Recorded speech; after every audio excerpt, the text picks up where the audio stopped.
Thank we you. now have two Republican senators criticizing the bill because it doesn't do enough for the middle class and helps those high-income earners, Senator Collins and Senator Rubio. What's your response? I want to make sure that they're looking at the bill that we're working on, because that has been one of our greatest emphasis, that we would take care of the people right there in the middle income. And I will tell you, as we've worked through this process, I really felt like there were times where we were not doing what our main goal was, is to make sure middle income earners got the greatest relief. But I'm feeling very comfortable that we're in that space, and I'm looking forward to having this signed. And the American people actually could see a reduction in their tax burden by even February. We're told the IRS could begin to initiate the process, and we could see their first checks in February actually make a difference. Congressman Black, the Republicans are known for being fiscal hawks, and yet this tax plan is going to likely increase the deficit by more than $1 trillion. How are you planning to offset that? Well, one of the things that is so frustrating for me as a legislator here is that our CBO, our Congressional Budget Office, and our Joint Tax Committee cannot use economic growth and show that there's macroeconomics. Wait, excuse me, Congressman Black, they do use economic growth, and they do use projections of that. Even with that, the deficit would be over $1 trillion. We do not get the kind of score that if you were to have outside groups actually give us scores on macroeconomic growth. That is a much different thing than what we have here in the House and also with the Joint Tax Committee.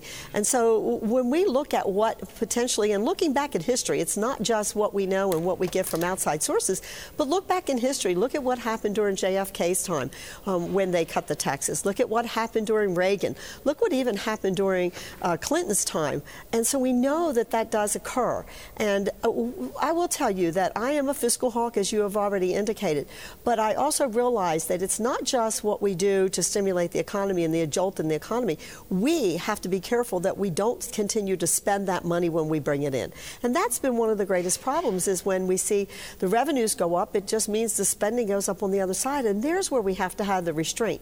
I'm proud to say that our budget committee put out a budget. It was the most conservative budget in 20 years, and we actually began the conversation, and it continues here in the House of Representatives, to say that has to be continued. They've got to talk about this year after year and get into that mandatory spending reform, because if you don't, you can never balance the budget.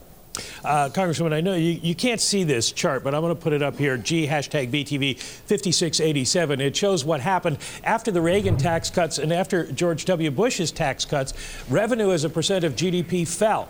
So you're not going to raise additional money. There's no study out there, independent or not, that suggests that you're going to have anything less than $1 trillion budget deficit. And people are just kind of wondering, where did the fiscal discipline of the Republicans go? Are tax cuts more important than balancing the budget? You yourself wanted to do that when you came to Congress. Absolutely, and I still want to do that, and I'm going to leave making sure that that voice is heard here, as you have already indicated. I was a sponsor of the Balanced Budget Amendment. I come from a state where we did have a balanced budget, and it was constitutional, and so we had to balance our budget. We have to do that here in Congress. We have got to learn how to balance our budget, but it is a two-way street. It is if the mandatory spending, which is 2/3 of the budget. So you know what? We can do an annual budget every year, but we're only dealing with 1/3 of the actual spending.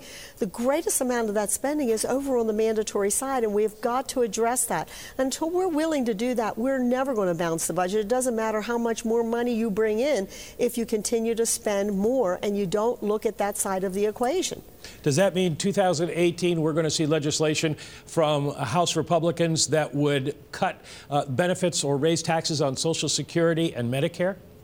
No, I don't think you're going to see it there, but here's where I do think you're going to see it, and there is a will here in Congress, and we've been working on looking at this for several years now in our better way of how we can go into welfare reform and make sure, and it's not just the saving of the money, it's the actual dignity of work for people. Make sure that our policies give people the opportunity to get a good job, to have them feel good about themselves, and to give them an opportunity to really be able to succeed without depending on the government. retirement. And so I think you are going to see that starting really in January, where that talk will be taking place. It's not about even the dollars that you save, although there will be dollars saved. But look, I come from public housing. I know what it's like to work my way out of being in poverty. And that dignity of work is what really makes a difference. Right. Many people talk about the saving of the dollars. Yeah, you'll save of the dollars, but where you really save, you save a life.